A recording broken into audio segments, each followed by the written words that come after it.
My name is Dion McKay. I am a member of the Fisher River Cree Nation. I'm 30 years old, and I've just been re-elected to my third term as councillor, as a member of the Chief of Council. One of my,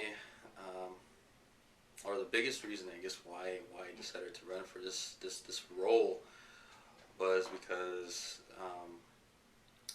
well, obviously there was members who asked me to run, and I have a love for my community, and I guess that's where I'll springboard for how I came to be and why I do what I do.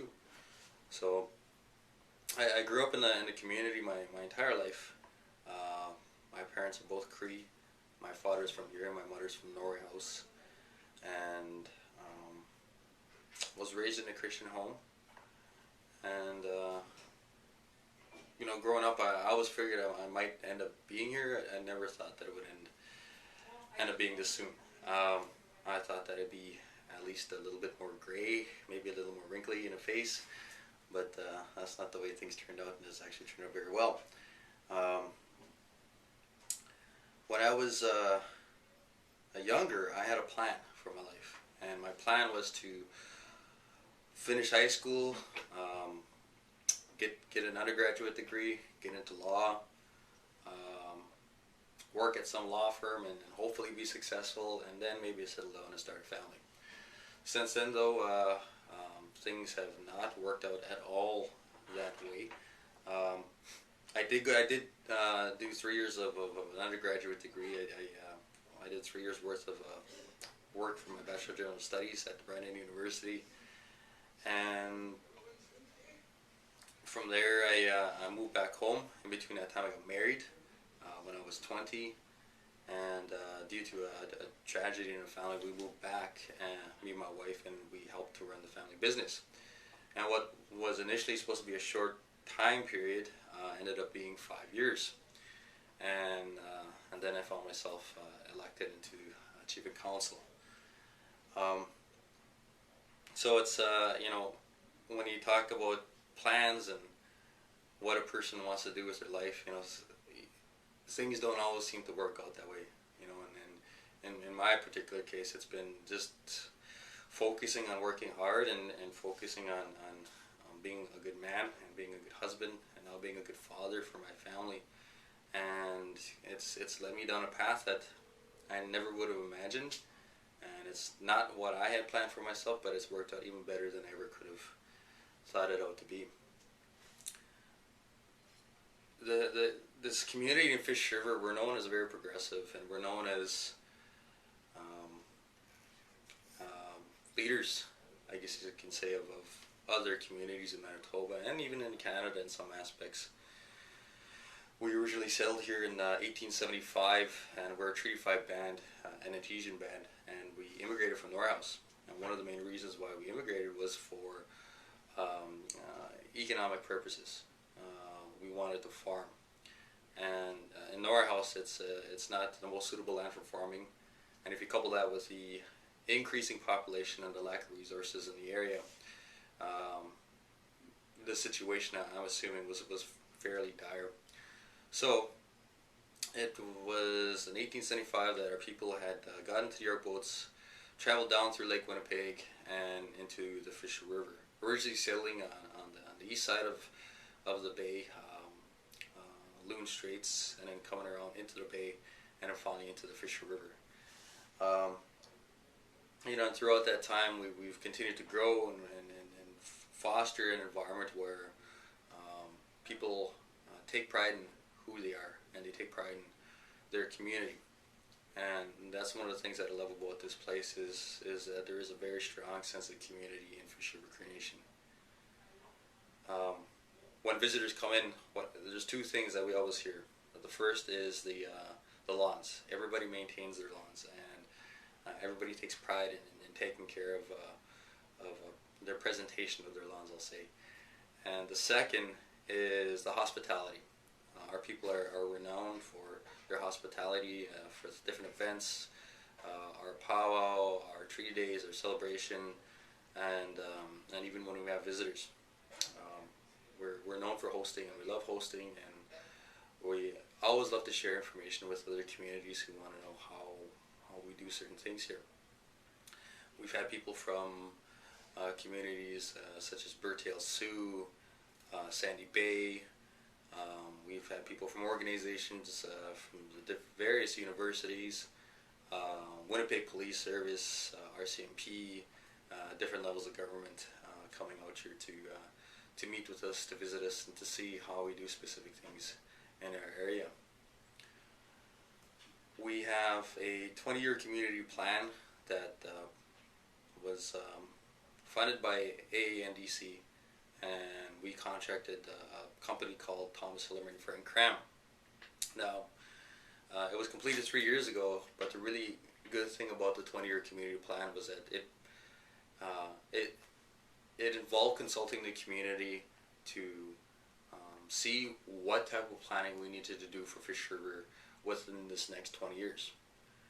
And how we did that was we presented a lot of factual stats to our membership. For example, our population projections for the next 20 years. We are projecting in the next 15 to 20 years that our elder population is going to double, so it's going to be booming.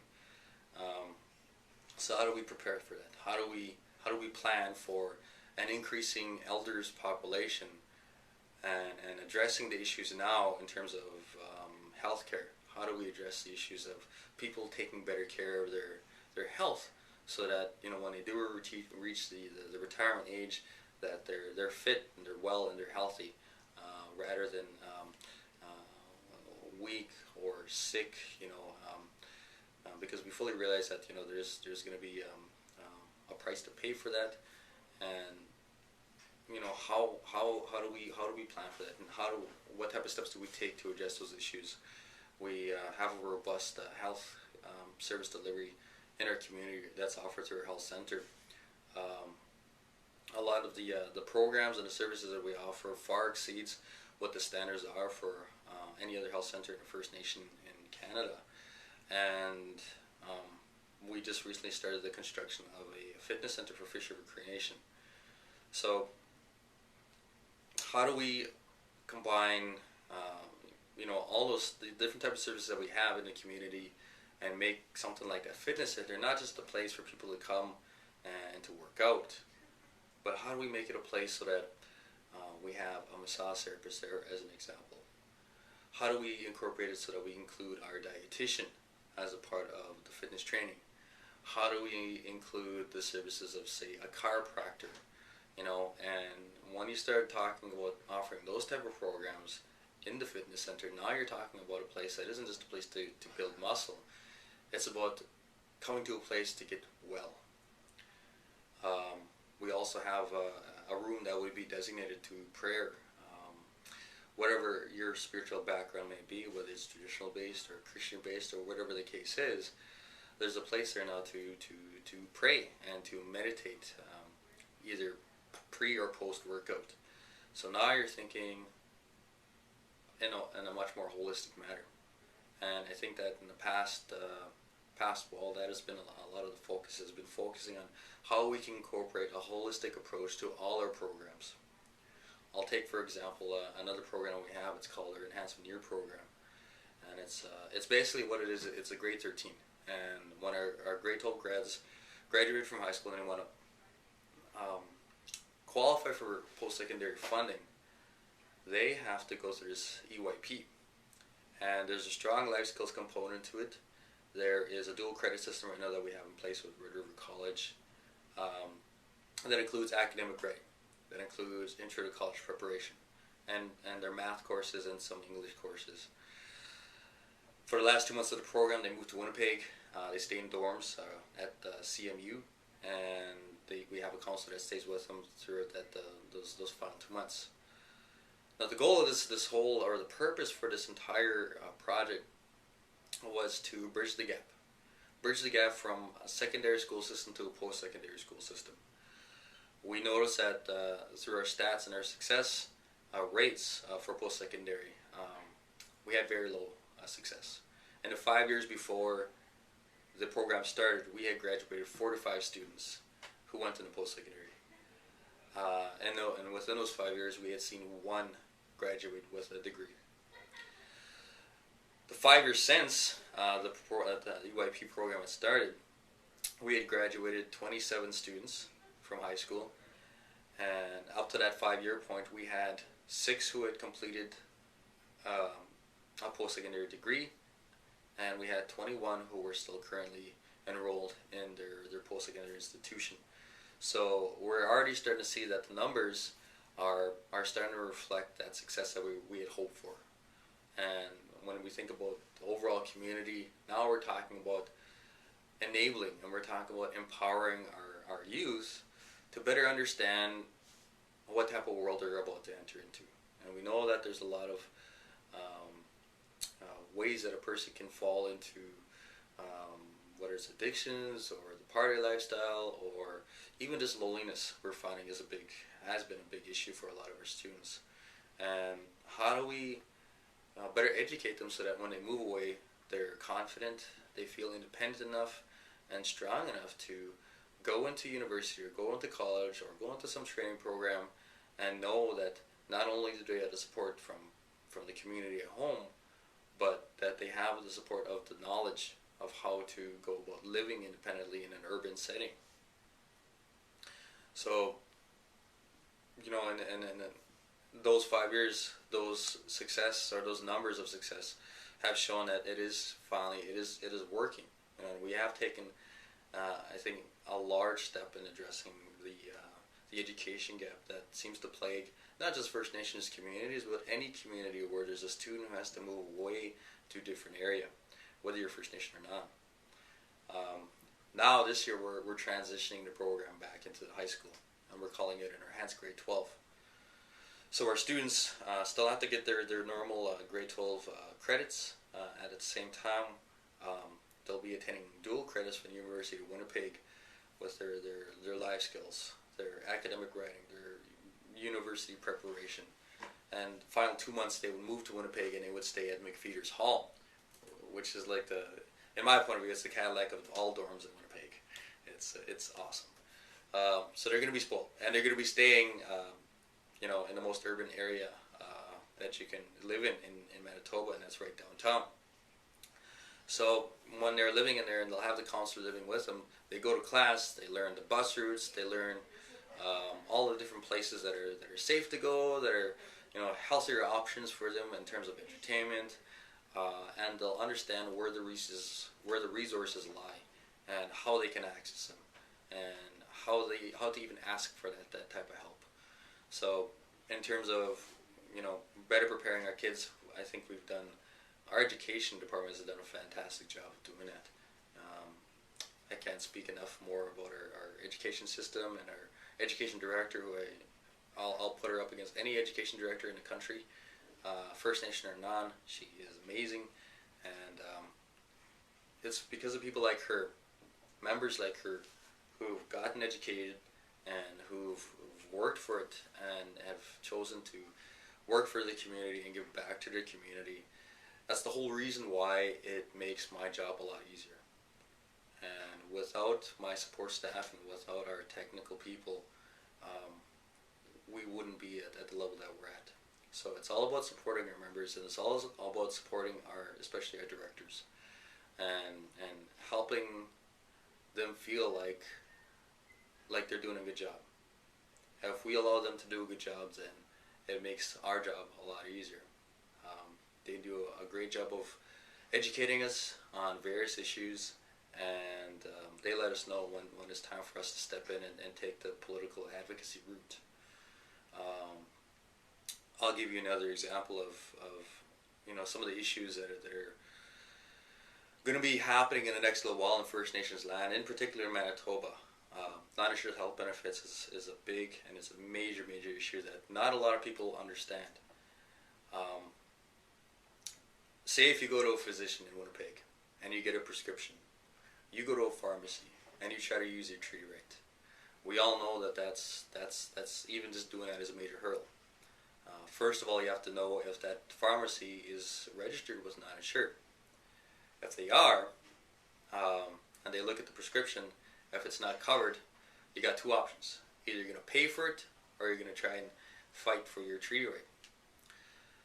So what then happens at that point is what's called prior approval. The pharmacist has to send a form back to the physician. The physician has to fill out a form, basically saying why it's a safe drug and that it's certified by the I don't know, the Canadian Drug Administration or whatever the organization is. Send it back to the pharmacist. The pharmacist has to fill out a couple more forms. Then you have to send it to Ottawa. And in Ottawa, they seem to do a great job of wrapping everything in red tape. And the process of working one prescription through the bureaucracy in Ottawa is absolutely jaw-dropping. And there are so many different scenarios that can happen that this seems to filter down before something is finally approved. It takes a long time. Our Director of Health, Cindy Hart, knows the system. It's what they call navigating, and she knows how to navigate our members through that system. The problem with that is that it takes her up to 3 hours to do one prescription per member. And that's not really her job description, even though she knows how to do it. She's doing a great job of training our nursing staff to how teaching them how to be navigators. It's a luxury that I fully understand that not a lot of other First Nations have, but we do, and we're using it to our benefit. Non-insured has this policy called payer of last resort, and that's how that process works. If we want to access our treaty right to health care, to medication, they want our treaty right to be the last resort possible. So if you have benefits, you go through your benefits first. If you have pharmacare, it's going to go through pharmacare. If you're on a provincial welfare system, you have to go through the provincial system first before it even ever touches your treaty. And I greatly disagree with that. Our treaty right should be the payer of first resort. It should not be the last. And it's a slap in the face to our people. Now the problem that we're facing is that not a lot of First Nations people understand the system.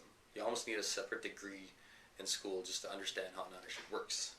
And it's mind-blowing, and it drives me mad to see all this happening, because essentially what it is it's our treaty rights are being eroded by policy. And it's no fault even to the bureaucrats in Ottawa. That's their job, and that's really all they probably know. They don't have that education, and they don't have that understanding of what our treaty rights really are. And whose job is it? Whose job is it to teach these people? Whose job is it to teach the rest of Canada? And in terms of, I was very proud when our young people stood up shoulder to shoulder to this past winter, and they told the rest of Canada that they were going to be idle no more. That was a great moment, I think, for First Nations history. But my personal opinion, though, is that while the issues were extremely important on the environment, in essence, the protest was against the omnibus bill. And I guess the issue that I did have with it at the time was that it was already something that was already passed and already became law. And so if we were going to fight something, we should have brought the fight before it came into law. And I'm hoping, and I was wishing that during this whole Idle No More protesting, that the protest and the fight would have been brought onto or shed light on issues of education, and would have shed light on issues such as health. This non-insured health benefits issue being a great springboard for some type of protest. Now again, it's no fault of anyone, because it does take a long time to understand this, and I've been in council now for 4 years, and it's taken me this long just to understand all of this. So for myself, I'm torn. The Idle No More protest was, from what I understood, it was a non-political protest, and it was a grassroots movement. And so how did I fit into that whole movement? Me being a young person still, and still identifying myself as a youth, how do I still get out there and help protest, even though it was kind of blatantly told that they didn't want no political interference? So I was kind of stuck in between two separate worlds. We still supported our youth, and we still arranged for bus trips into the Winnipeg when they would stage a little more protests. When it comes to the issue of the treaties, and it comes to how we view our treaty rights and how we work to further that development, our chief has said it best, that we're not going to wait for anyone to tell us what to do. We're not going to wait for the answers to come to us. We always do the best that we can to do our own research and to come up with our own legislation. I'll give you an example. When the Minister of AANDC announced the Accountability and Transparency Act this past spring, it was to address a lot of issues of corruption and the salary issues of the chief councils across Canada, and to make it public, right? And that they had to post it on their band website.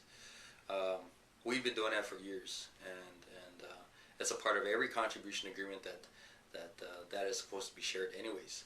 And it was basically, in my point of view, it was the government taking an easy way out and decided to make it law, even though they had a responsibility as well to release that very information. All that notwithstanding, they passed the legislation. So we had met with the minister that afternoon in Winnipeg after he made the announcement. And what he didn't know was that for the past 3 years we'd been working on a Financial Management Act that had very clear organizational charting, whose role was what, who had the responsibilities, and how all the band and the organizations were supposed to be managed financially. It even called the formation of a financial management board. So say, for example, if the council wanted to make an amendment to the budget, we would have to take it to the board first and get their advice and maybe even their approval on this change or this amendment to a budget. So just increasing that transparency, just increasing that type of accountability. And it's 50 pages long. Now the act that the minister had passed was 2 pages, and it's very minimal. And the act that we passed was, like I said, it was fairly detailed and robust. So we met the minister that afternoon, and one of my greatest moments in council was when our chief basically handed him a signed copy of our Financial Management Act, and told him we don't think too much about the legislation. We're not going to talk about the legislation that you passed today, but this is what we're going to do. And that is a very clear example of how we're trying to exercise our self-government, how we're trying to exercise our sovereignty as a sovereign nation in this territory to the rest of Canada. And like I said, we weren't going to wait for anyone to give us the answers. We did it anyways. And for a moment like that, basically to tell the minister that you can pass as much legislation as you want, we're going to do things our way, and this is how we're going to govern ourselves, and this is what the people want. It's a powerful, powerful motion. And my hope is that for other First Nations across Canada that they're doing the same as well. And there's so many things that are happening, and it's getting very, very hard and really difficult to stay on top of all these different legislation that government is promising, and to stay on top of it is a lot of work. The education legislation that they're promising by 2014, it worries me because we don't know what it looks like. They've just released a blueprint that they're calling, which basically it's a guide of what we heard, and this is what we suggest, right? So I'll give an example. What they heard, one issue that they heard was a need for more, we'll call it extracurricular activities, or i.e. music programs, arts programs in schools. And what they suggested was that while they would, in essence, support a program like that there should be at least a minimal fee that the members should pay to support the program. Now, my job as a politician is to always read between the lines. And sometimes I might take it a little hard, or look a little too hard, but that's my role, that's my job, one of my jobs. And so I asked my director of education, I said, if I had a child going to school in Winnipeg, I said, what would I have to pay for? I said, I would know I have to pay for something, but what would that be? And she said, well, you'd have to pay for the instrument. And I said, okay, so I understand that. What else? She says, if it goes to music demonstration somewhere, you have to pay for the trip. Well, yeah, I understand that too. So I asked her, I said, but would I have to pay for the programming? Would I have to pay for the instruction of my student to take that music class? And she says, no. So, moving forward, and as we look at this incoming legislation and this blueprint, reading between those lines of what I was seeing in that blueprint, what I've taken out of it and what I want to know is if they're expecting our people to pay a minimal fee for a music program, to pay a minimal fee for an art program. That's what I'm worried about, and that's what I highly disagree with. So we take, the minimal funding that we have currently for our education system, and they expect us to maybe expect our members to pay some type of minimal fee.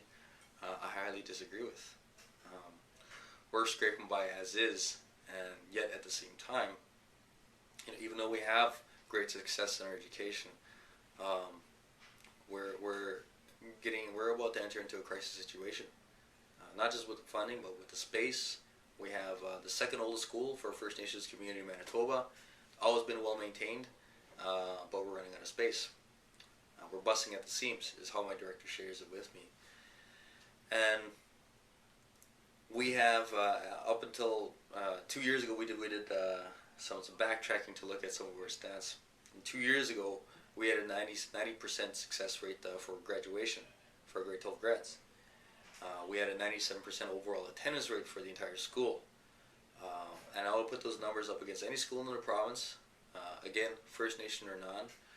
And if you compare those success, that amount of success to the amount of funding that we receive, it's amazing that we get out of every single dollar that we get that as much as we have. And we squeeze out every single dollar that we could possibly use in our education programming. And one of the unfortunate things with our education system is the post-secondary funding. And the council is fully aware of that, and the community is fully aware of that as well. And it's very sad when you have to tell, or when you hear of your members who are working hard and are proven to be successful in post-secondary, and they're having to pay for it. That's very sad. And it's not fair, and it's not right for them to have to go through having to pay for their own education when we view it as our treaty rate.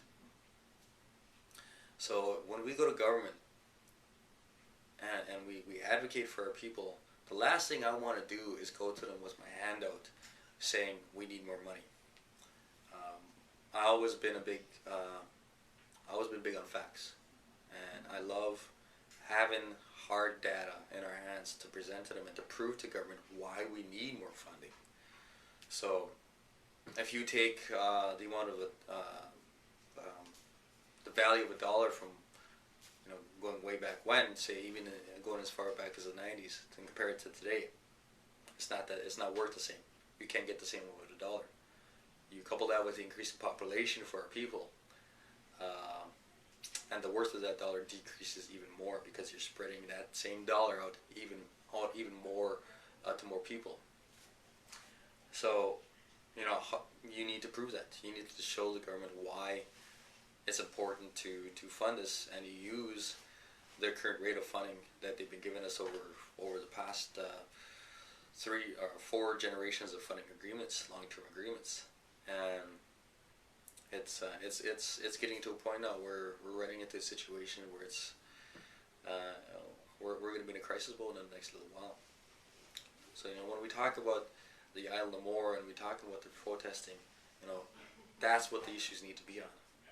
That is how you fight against government, and that's how you fight against the perception of a lot of the ignorance and a lot of the racism that still exists across this country.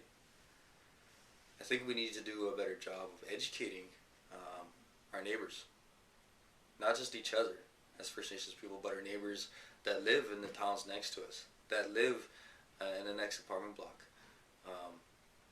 The only way to ever get rid of that ignorance is by education. And my hope is that, you know, as we move forward as a people, that we can stop fighting amongst each other, and that we can stop fighting with our neighbors. And if we can accomplish what should be as simple a task as that, as just loving your neighbor, we would be so far ahead in terms of development and what we can do. One of the good things I love about my community is that we have people who support us. We have people who care enough to want to know what's going on in the community, and we have people who aren't afraid or not shy to tell us if we're doing a good job or that we're not doing a good job. And there's a lot of power that lies in our people, and that's where we get our strength from, and that's where the council gets a lot of their power from, is by the people.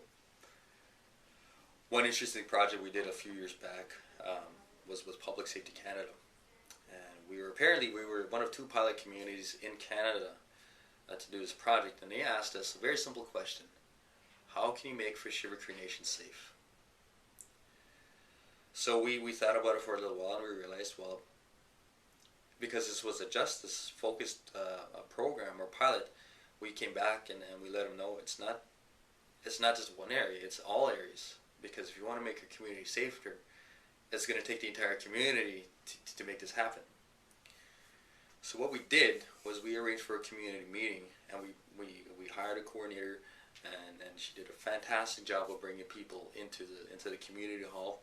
We had a facilitator there, and for the first half of the day in the morning, we split everybody up in different tables, and we had post-it notes and markers. And on the wall, we had a big, massive timeline that went as far back as 2,000 years. But from 1870 to 1880, 1890, 1900, 1910, every decade, we had a timeline. And what we instructed everybody to do was to come up with the first. Could have been the first anything. Could have been the first car, first running toilet, first whatever, right? And people were, it got everybody into thinking about our history and thinking about our past, and in a good way. Because what it did is it focused on our successes, and everyone was sharing a laughter, and they were sharing all these old stories, and it was just a wonderful time. And we had young people, elders, and everybody in between. And once we were done that exercise, we told everybody to take a step back and take a look at the timeline. And what we realized was over time, everybody realized that Fisher has come a long way. So in the afternoon, after lunch, we went to the other side of the wall. And we just had an open wall, and we told everybody, well, what is missing? What does Fisher River need? And everybody just put a wall of ideas using these post-it notes. After the session, we went back and we looked at all those ideas, and we found 5 themes out of it. And those 5 themes were physical fitness, justice, environment, food and nutrition, and traditions, culture, and spirituality. And our community came up with these 5 themes, and that was their answer to how we can make Fisher River a safer place out of those themes. So what we did was we combined the efforts of all the directors, the chief of council, some elders, and some youth, and we split everybody up into working groups based on those 5 themes. And we told everybody, within a 5-year time frame, can you come up with short-term, mid-term, and long-term goals?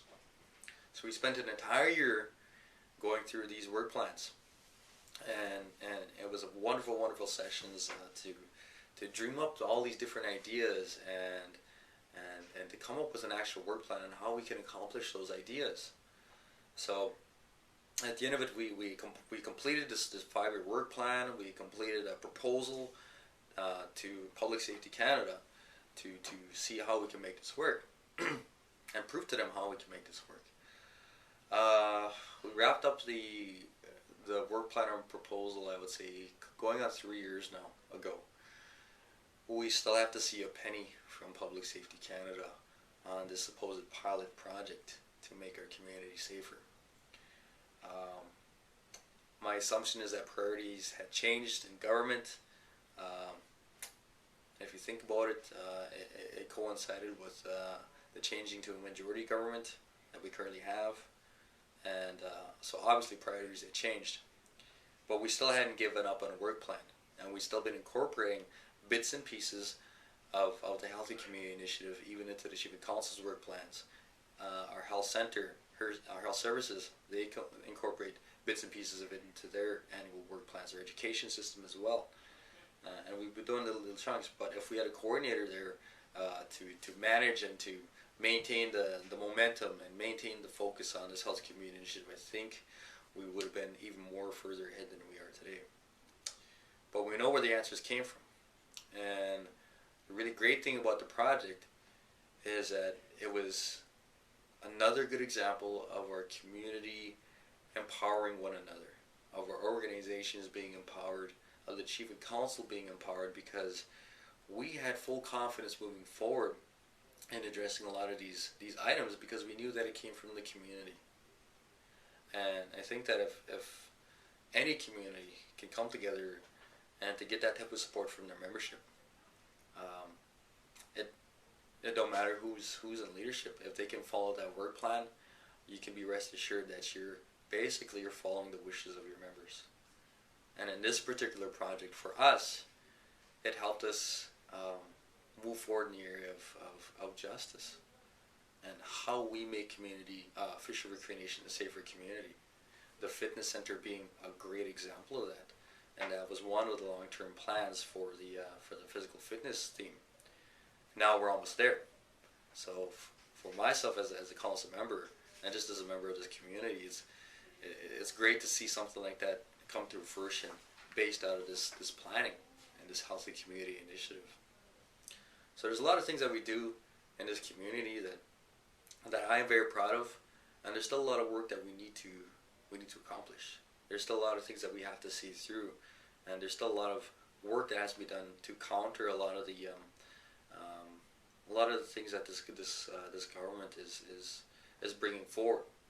Now the ideas and issues surrounding those reasons why they're bringing legislation forward isn't necessarily bad, but I think the process itself is wrong. And I'll say it again, that Fisher River is a community that isn't want to sit back and wait for people to tell us what to do. And I think that's proven to be one of our strengths and the reason why we've continued to succeed for our community. And for myself, as a council member, it's been highly rewarding, and every day is a learning experience, working with this council, working with our chief, and working with community members. We're always big on partnerships, and we're always looking to partner with people and individuals so that we can have a network that will assist us, whether it's in small ways, large ways, or at some point in the future. One of the first things I was taught when I got on council was to always introduce myself to people, and to always have my business card in hand, and tell them where I'm from. Because I was told, this was by Chief Crate, I was told that they might not care at that point who you are, they might not have any authority, they may not have any money, but at some point they may, and they just might remember you, and they might pull up that card and give you a call. It took about 1.5 years into my term before I started finally getting phone calls and people wanted to work with through me for Fisher River Cree Nation, and it's been working great. Meeting people and basically bragging about Fisher River Cree Nation and talking a lot about our successes, how financially stable we are, and how we do have a fairly decent governance structure, and talk about the initiatives that we're looking at working, and it has opened a lot of doors, and we are blessed because what I see now is that one opportunity leads to the next, and it leads to the next. And our health director, Cindy Hart, she said it best when she shared with me, like we're a really good community, and it just feels like we're one step away from greatness. And that's where I feel the same way. Like I feel like we're this close to doing something absolutely amazing for Fisher River Cree Nation. And that's what makes me so excited to be in the position that I'm in, because I'm a part of that.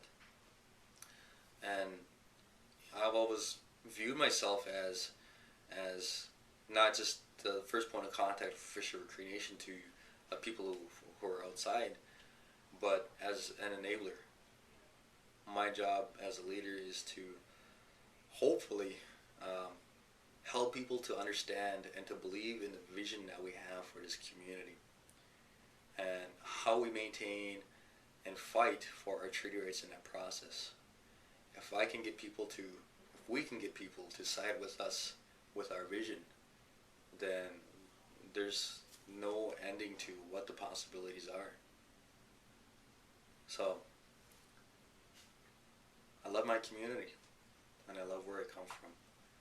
And for all First Nations people out there across Canada, my hope is that at some point, if they're not already feeling that same way, my hope is that at some point all of us can feel that way, and that we can love our communities, and we're proud of our communities, and that especially for educated people, that they can be a place where they want to come back and work for the community. And the only way you can ever do that is by working together.